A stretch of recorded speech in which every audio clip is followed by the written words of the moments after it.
that can increase the risk for cardiovascular disease, diabetes, and premature mortality. We're cutting years off our life by being seated all the time. And I know that I know I sit here and I'm going to tell you to move more, and it's going to be like, oh yeah, if I know that, but knowing is one thing and doing is another. So I want to provide today some practical tips to help you get some more movement throughout your day, whether it's because you sit or because whatever your job is that you just sit a lot.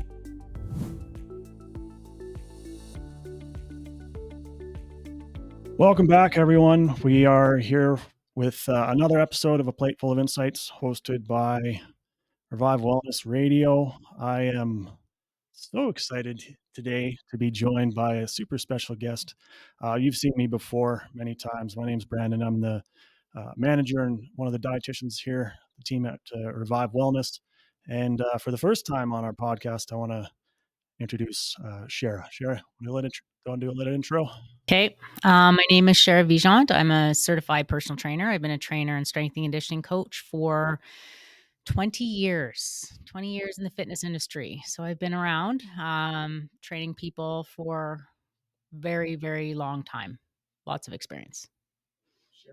Cool stories too. We won't get in. Well, we might get into some of those types of stories today, but very cool person to know. 20 years. Wow.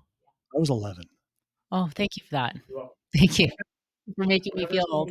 Whenever somebody says, well, I've been in the industry for this many years, and I'm just like, what was I doing at that time? See, that would have been 2 years before Revive started in 2006, funny enough. So you've been working as a trainer longer than Revive has existed. Yep. I had a gym for 15 years, which I just recently sold, and have transitioned into doing more work here. And yeah, and funny, this topic is funny because I went from a very active life to now sitting at a desk and sitting at a laptop. So this is a pretty fitting topic that I've transitioned to. So I hope it provides some relief for people. Yeah. I've yet to see somebody do a recording or a podcast or something like not sitting. Like that'd be quite innovative if they could make that work. Right? Both of us on walking pads, dueling walking pads, doing a podcast. Could work if you had headsets that sounded good. I'll think about that. So we had a fun chat about the topic today. Funny, we were talking about the title of it, Deskercise, staying active when you sit all day. And Shara has some thoughts about the title, but nonetheless, a very relevant title for, I mean, a lot of the clients we work with are all busy professionals, either doing a lot of travel, which involves sitting, you're sitting at a desk a lot, doing office work, what have you. And so we wanted to provide some insight from, of course, it wouldn't be coming from us because we're dietitians. So we need someone in that actually has expertise in the field to talk to us a little bit about what you can do when you're sitting all the time. How can you stay active in different environments, be it home, office, whatever else? So we're going to go through a few different tips, some background information, and hopefully, if there's one or two pieces that all of you can get from this, heck, maybe even something that I can get from it. Because let's be honest, this is my life right now. So anything we can do to break it up. So as a lot of you know, my role is as a dietitian. I have no fitness background, so I'm going to let Shara do a lot of the talking. We'll add some insight here and there from my side. But so, how do you want to kick this episode off, Shara? I mean, why Deskercise? Like, why? It's modern life. Modern life is sedentary in nature. We don't have to move anymore to live. We literally have things delivered to our door. We sit and watch, we sit and work, we sit a lot. We sit a lot more than we ever did. 50 years ago, we were moving more, doing more. And now work, because of the modern nature of work, is sitting at a desk. And modern jobs and modern life has taken a toll on our health. Uh, we weren't designed to sit all day, and it has taken a toll on our musculoskeletal system, our mental health, our risk for disease and chronic illness. Um, we just need to simply move more because movement is medicine. And when we're sitting all day, and I know it can be hard, you're in the zone, you're working at your desk, you just don't wanna get up and move, but then you know that you should. It can become challenging, right? Because get get stuck in a groove. But there's, the Canadian Community Health Survey reveals that we spend 9.5 hours per day being sedentary. 9.5 hours a day. That's wild, but not surprising. But not surprising, right? And that can increase the risk for cardiovascular disease, diabetes, and premature mortality. We're cutting years off our life by being seated all the time. And I know that it for f I know I sit here and I'm gonna tell you to move more, and it's gonna be like, "Oh, yeah, if I know that," but knowing is one thing and doing is another. So I wanna provide today some practical tips to help you get some more movement throughout your day, whether it's because you sit or because whatever your job is that you just sit a lot. So, um, I have heard, like, sitting this is cliche, and it bugs me, but, hey, we latch on to cliches because they stick in our head. Sitting is the new smoking. I've heard that one a ton. But what it's cliche, but what it says is that sitting is bad, and if that makes it stick in your head, I'm all for it. I'm just tired of hearing about it, but at the same time, if it resonates with you, then let's go with it. And Yeah, yeah. right? Like, smoking is bad. So if smoking's bad, then we know that sitting is bad. Um, and also I have to say, I have to qualify this by some people in their world um, are plagued with, not the ability or accessibility issues that they can't move as much as they want. So I just wanna preface that saying that there are still things you can do if you have accessibility issues and disabilities that prevent you from moving. So there are still ways around it, and we can talk about that in a minute. But, um, the smoking part, um, the health implications. I'm gonna list off some things, some health implications that will make you hopefully realize that what you're doing by sitting all day is not helping your health. So number 1, I mentioned the musculoskeletal, I always have a hard time saying that word, musculoskeletal issues. That's your back, your neck, your shoulder pain, your body aches, poor posture, weakened core and glutes, stiff hips and knees. That's your muscles and your bones, basically. Um, circulation problems, reduced blood flow, risk of blood clots, varicose veins. Metabolic and cardiovascular risks, like I had mentioned, heart disease, diabetes, and obesity, those are all increased when you sit too much. And mental health impacts. Higher stress, anxiety, fatigue, lower energy, lower mood. That's another one. Mental health is really big, and moving can improve that. Shorten lifespan. All those things I just mentioned before can shorten your lifespan. You have a higher mortality risk when you have all these health issues happening. Um, posture and spinal issues, which goes back to the muscles and the bones. Your slouched shoulders, your forward head posture, it all leads into discompression, and that discompression is so can really take a toll as we get older, and we wanna make sure that we're decompressing the spine, not compressing the spine, because that's what can lead to lower back problems, along with the tight hips.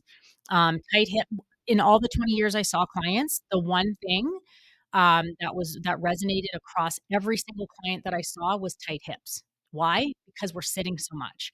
Our hamstrings get tight, our glutes get tight, everything shortens up, and there's muscles that are in our hips that are attached to our lower back, so when everyone thinks, "Well, where the pain is where the problem is," but that's wrong. Where the pain is not where the problem is. So usually if you have lower back pain, it's tied to your hips.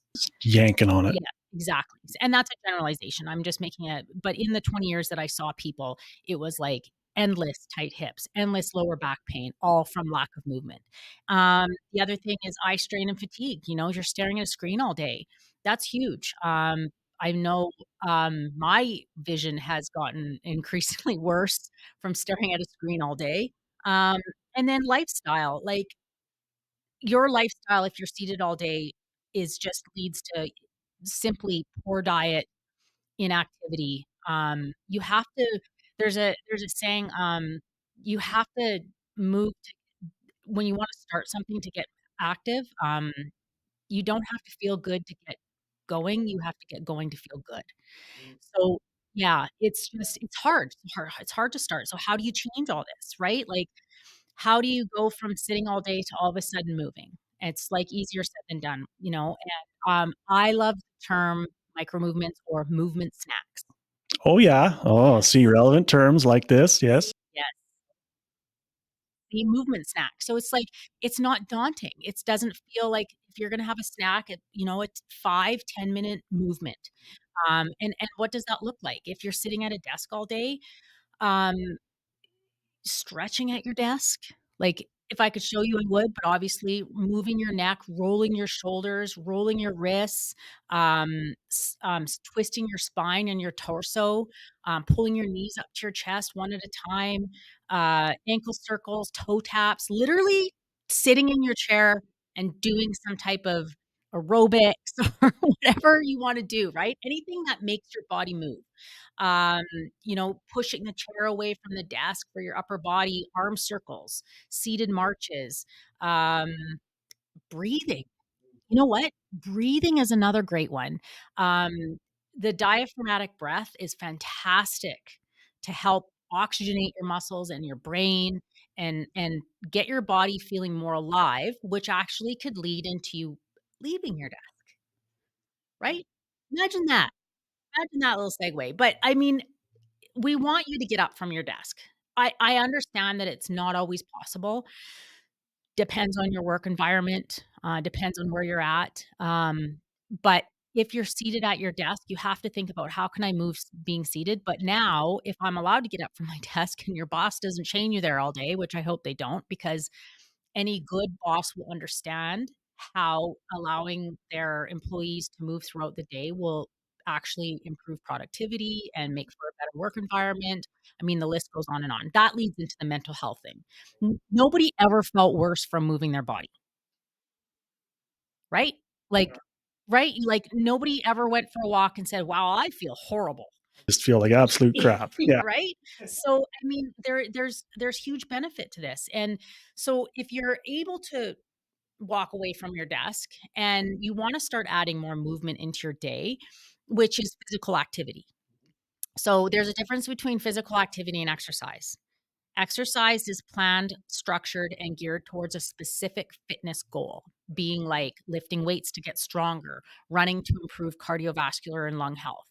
Physical activity is any movement that uses energy, right? So, um, all exercise is physical activity, but not all physical activity is exercise, Makes sense. right? So, think of physical activity as what you do all day, that can be spontaneous, it's not planned, it's not structured. Like me before this episode, just dropping all the Yeah, kinds of stuff on the floor. Oh, I gotta go pick this up. Oh, I gotta pick this up. Oh, I gotta go grab something right. downstairs. Yeah. Yeah, you're moving, right? So, spontaneous. So, think about things like going for a walk with your dog or your kid, going for a walk. Walking is one of the most accessible forms of physical activity, and it's been proven time and time again that it is acceptable as physical activity and exercise.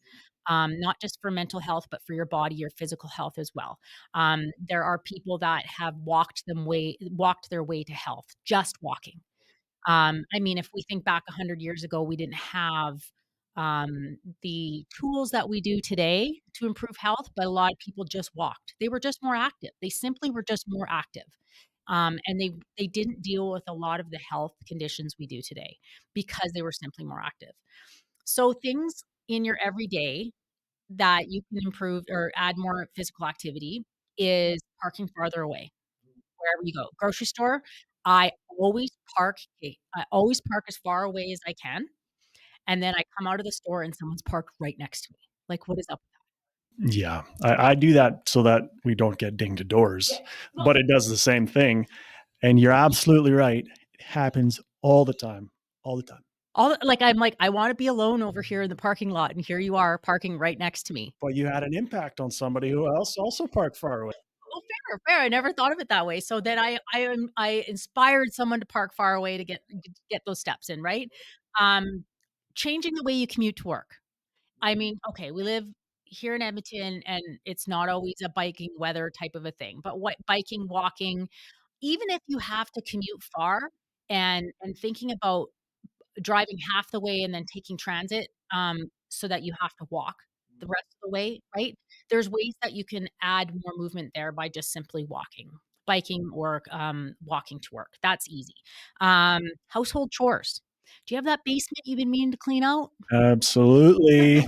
Right? Like, even just scheduling, or you don't even have to necessarily schedule it, but just say, like, "I'm just gonna clean the house today." Those are things, simple things that you can add that are accessible to get your body moving some more.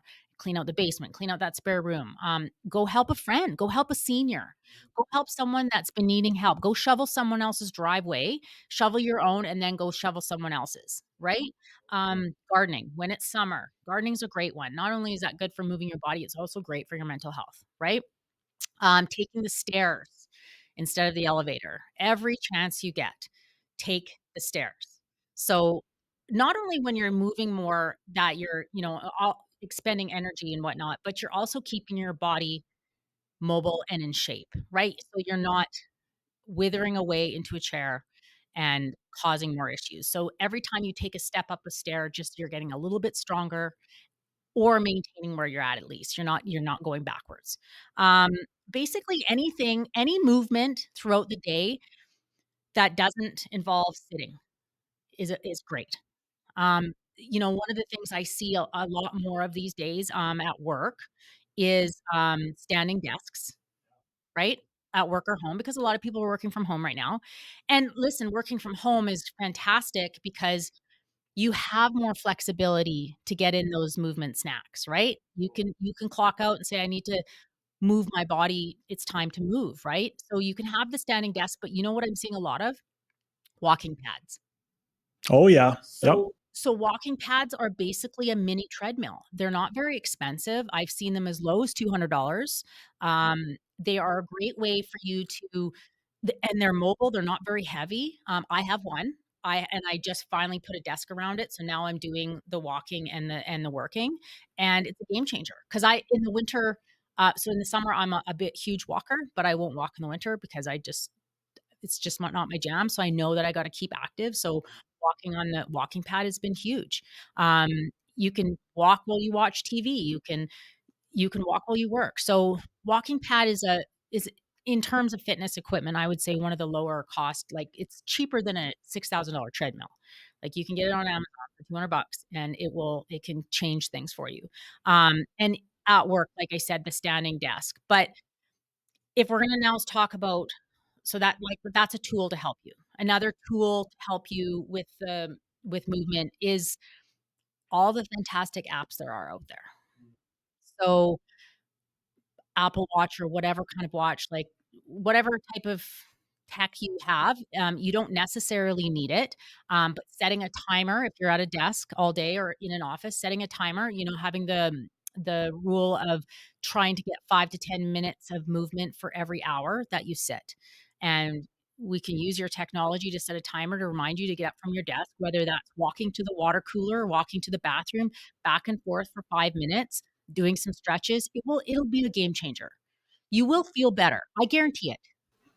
Shares guarantee. I put my whole career on that, because now that, like I said, that I've transitioned from being a trainer hands-on all day now to sitting, like, the first couple months working at a desk all day, my body hurt. My body hurt. I was like, my back was hurting. I was like, "What is going on?" "Oh, Shara, you've transitioned from being active to not active, and this is what it's doing to your body." So I set a timer is I have a dog now, so it's play with her for 10 minutes, every hour on the hour, do some stretching, do some walking, or if I'm not on my walking pad. So, that's a great one. If you have the Apple Watch, track your steps. Like, there's a lot of, um there's a lot of controversy about the step count, right? Yeah. And he hit 10,000 Yes. steps. Yeah, yeah, yeah, Listen, totally. it's arbitrary, and the science about it is, like, If it's a tool, in my eyes, if it's a tool that makes you more active, I'm all for it. I don't care if who created it and it was an arbitrary number, it was an arbitrary number. But if you're hitting that goal every day, that pushes you to try to hit that goal, I'm down for it. If you need to hit that number every day, that makes you move, that gets you off your butt, absolutely. Absolutely. Use whatever tech you can to keep you accountable and to keep you on track, right? The accountability part is really important because it gets so easy once you're sitting and in the zone of working and then the next day comes and you're back sitting in the zone of working and then it's day 3 and then it goes. Before you know it, 2 years go by. Before you know it, 2 years goes by and then you're dealing with all these health issues and you're like, I just should have moved more, right? Totally. Um, the breaks, stretching, walking meetings, those are great at work. Like, again, if it's not winter or if you find a coworker that loves winter walks. Hey, we're gonna have a meeting. Let's go for a walk instead. That's a walk and talk. Same with socializing. If you have a friend, a buddy, it's just like, let's walk and talk rather than sit and talk. Um, and then let's see. The timers, again, I think are very useful. I think they're useful in the beginning when you're not used to it. Right? When this is something really new, it's really gonna, push you to get up and move, and then you might not need it later. Then you're just gonna know because you start to feel better that, "Oh, it's time to move again," right? So, don't be afraid to incorporate the technology into your life. There's a I've even for a lot of the people that I talk to, because I work with a lot of people that have ADHD, they need to attach a strategy to something purposeful. Yeah. So like if you're that's why I love like the gardening, the going for walks Yeah.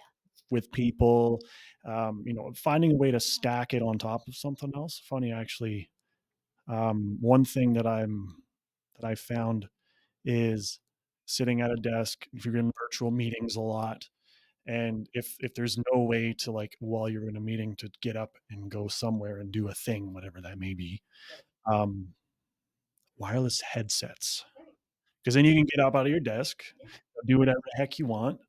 I sometimes, and team members at Revival know this, I will sometimes legit go downstairs and make a coffee, but I still have, but there was a time where I didn't have a wireless headset because, they're a bit more pricey. It's just another thing to justify having to purchase.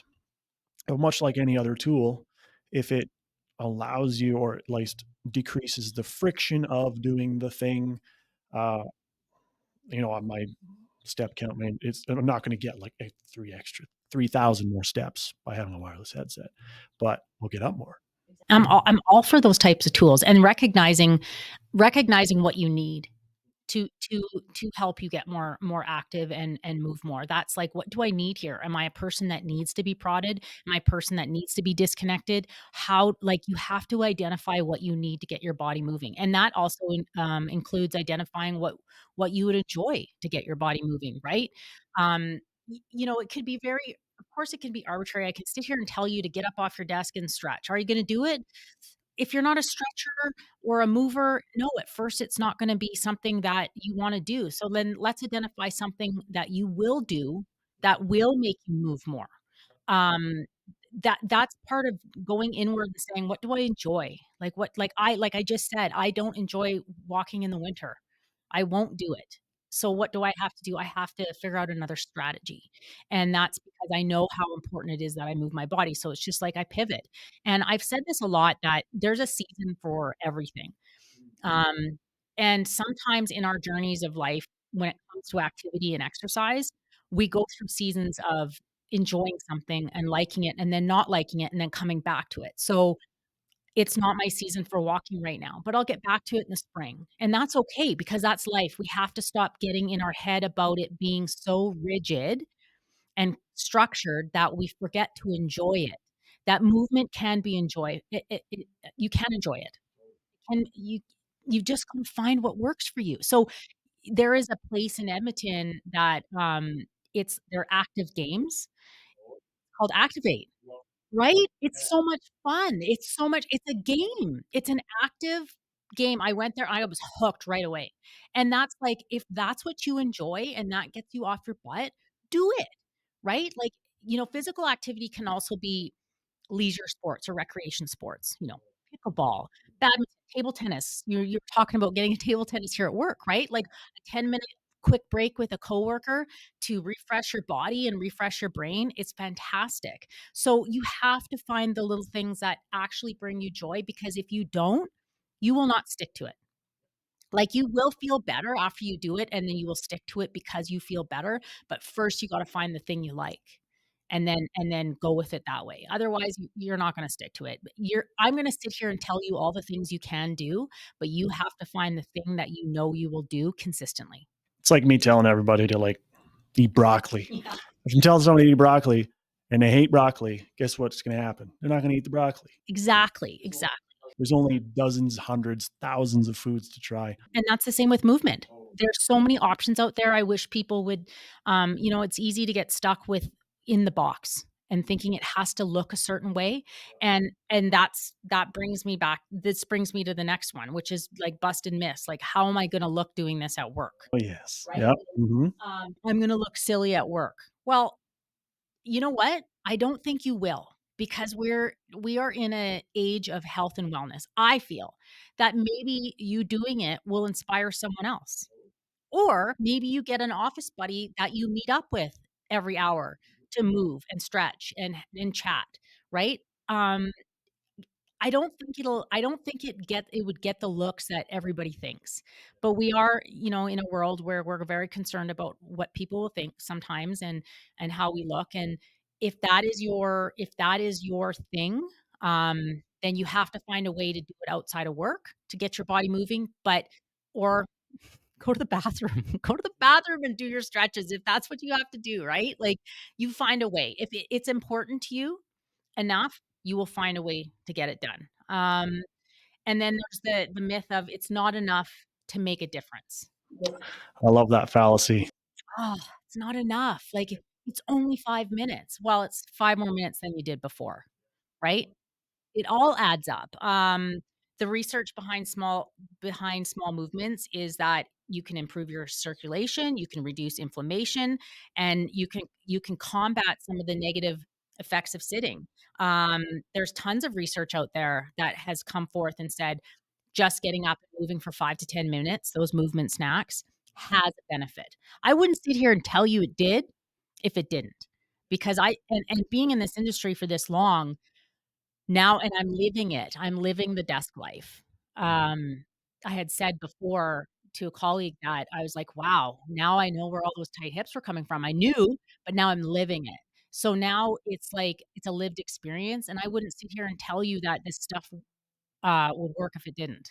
Cher doesn't lie to people for fun, just so everybody's aware. So you can take her very, very seriously. I agree. I would rather sit here and debunk the stuff, I wouldn't I just wish that people, because the society pushes that more is better, that no, sometimes less is more.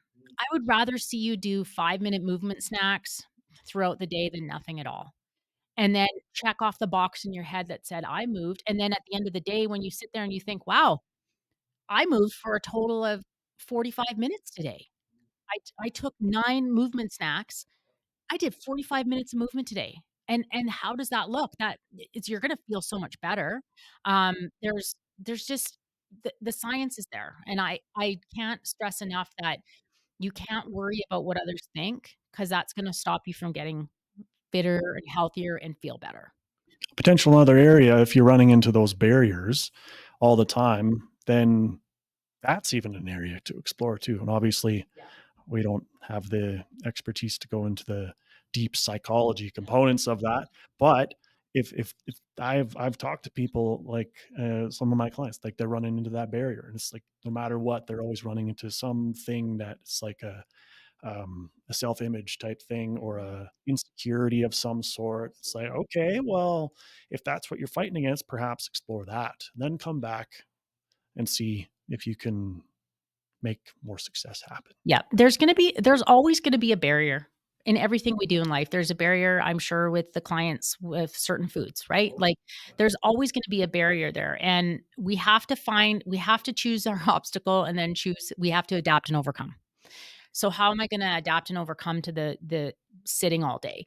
You can't you can't so here's the thing, if you work at a desk all day and then you go home and you don't have an active life, you're going to, decrease the amount of years you live, and those years that you are living, you're gonna live in a state of pain and discomfort and put yourself at risk for chronic disease and illness.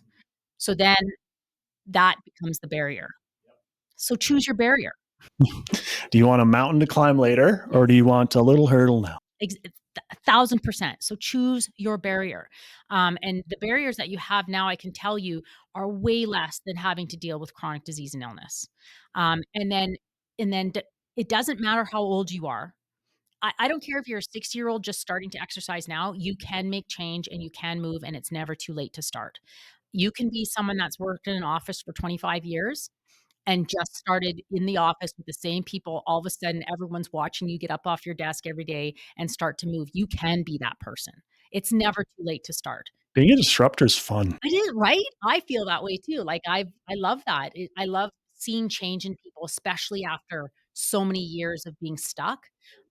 It's so that's one of the reasons I love my career so much is just being helping people be the change they wanna see.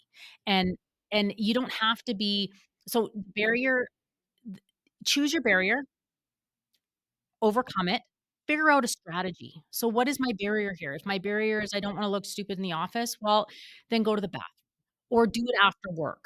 Um, Figure out a way to get in that movement, find something you love, and figure out the movement snacks. The movement snacks, if there's one thing that I want everyone to walk away from today is to think about movement snacks. 5 to 10 minutes. It doesn't have to be grandiose. It has doesn't have you don't have to break out into a Zumba class in the middle of work Well, or if you wanna do that, I guess you could, but if you wanna do that, you could, right? But the deal is, so if you're exercising right now, so this is one comment we may get is, "Well, I exercise an hour a day," but then you sit the rest? Yeah, fantastic. I love that you're exercising. You go to the gym for an hour and you're working on your strength, your cardiovascular health, you're combating illness and disease that way, but then you sit the rest of the day. So I'm gonna drop a bomb and say that's not enough. Right? So even if you're exercise so say you're exercising 3 times a week, that's 3 hours of exercise a week. And the health recommendations and the guidelines say that you should be getting in 150 minutes of moderate exercise a week and 2 muscle strengthening sessions a week. So that 3 hours of whatever you're doing is still not enough, but it's good. I'm not gonna take that away from you. It's fantastic. But let's add the physical activity in there. Let's add the movement throughout the day. I go to the gym myself 4 days a week, but now I am making sure I get my steps in. I'm making sure I'm moving. It's harder for me in the winter because I'm not doing my walks, but I'm finding other ways to stay active because I understand how good it is, not just for my physical and disease prevention and illness prevention, but for my mental health. Because it's just from an employer standpoint, your employees are gonna perform better, right? The mental part. And there's gonna be less sick days. There's gonna be I listen, small sidetrack here. Before I became a trainer, I used to work at a law firm. I was a legal assistant, because I was gonna be a lawyer. And, I have never thinking back, there were so many people taking days for sick days for chronic low back issues. oh, They interesting. the human resource woman told me that there had never seen so many, in the benefit side claims for the chiropractor and massage and stuff because 'cause they're everybody's seated, nobody's moving. And I started to get into fitness, and I started helping people in the law firm get into shape, even though I wasn't certified, and that was wrong. You know how I feel about certifications, but I was helping people move more and, they started feeling better and there was less sick days and there was more productivity. I've lived it.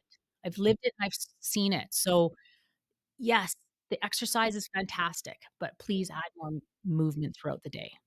Movement, snacks, whatever it looks like, find something you love. Activate an activity, a game, a sport, cleaning. Hey, you can be like me, I'm an obsessive cleaner. Like, that's another way I get in my activity. I clean up after my dog all the time. So, whatever you find, but in the office, don't be afraid to move and inspire others to move and get people on board with you. Maybe you need that accountability buddy in the office that says, "Hey, let's get up and move our bodies a little bit." You know? There's workplace yoga out there, right? So, there's a lot of different ways to do it. So, in summary, just move your body, and, reap the benefits. Movement snacks, man, movement Movement snacks. I'm snacks. gonna just be thinking about that Doesn't forever it now. Hey, doesn't that really blend, like, nutrition and exercise so good? Like, it's like a handshake of a like, the meme of the 2 muscled arms, like, where they're you know what I'm talking about, right? Like, Wow, we need to go make that yeah. now. So it's like movement and nutrition, movement snacks. Excellent, excellent promo image for this one. Well, thanks for coming, Shara. This was a blast. I hope to have you on the podcast again. I hope everybody thought they got something from this. I mean, even if at the end of watching or listening to this is movement snacks, um, those two words together will hopefully prompt something. There was a ton of stuff that you went through. That is, I think, I mean, heck, even for me, there's so many different ways to go about it, much like anything else. But we'll leave it there. Thank you for having me. Happy to have you. I can't wait to have you again. To everybody watching and listening, thanks for watching. Thanks for listening. And can't wait to have you for the next one.